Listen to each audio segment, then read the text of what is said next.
80 years ago, after years of living with the brutality of war, the guns across Europe fell silent. We honour the generation that gave so much to secure our peace and freedoms. We owe it to them to strive for that peace, to remember and to encourage future generations to remember. Please join me in observing the national 2-minute silence as we reflect with gratitude, marking the 80th anniversary of Victory in Europe Day. And please join me in standing if you are able.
Thank you.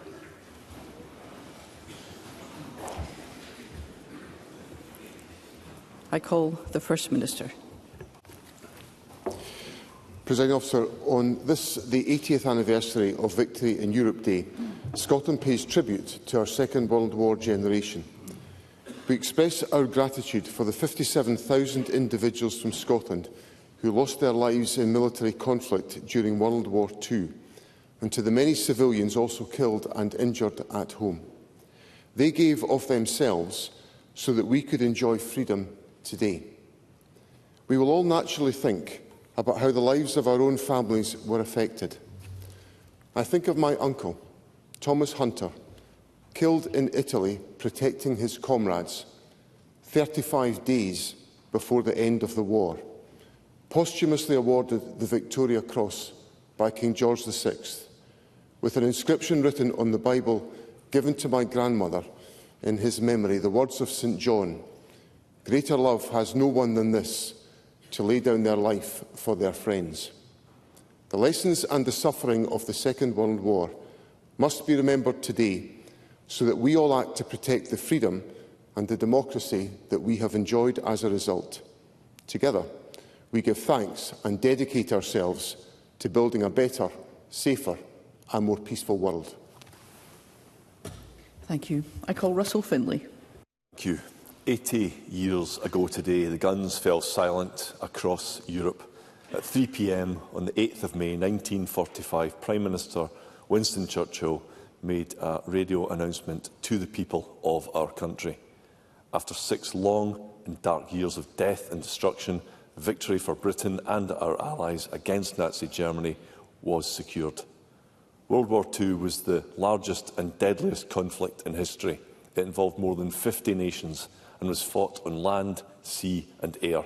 Globally, it is estimated that as many as 85 million lives were lost. tens of thousands of Scots were killed at home and abroad. And to those of us who have only ever known peace and prosperity, the horrors of war are unimaginable. None of us here can truly appreciate the selfless sacrifice, duty and bravery of the greatest generation who fought and died for our freedom. Today, Victory in Europe Day, we remember them. Thank you. I call Anna Sarwar.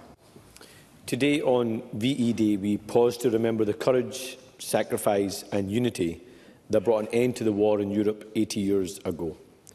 We honour those who served on the front lines and those who kept life going at home.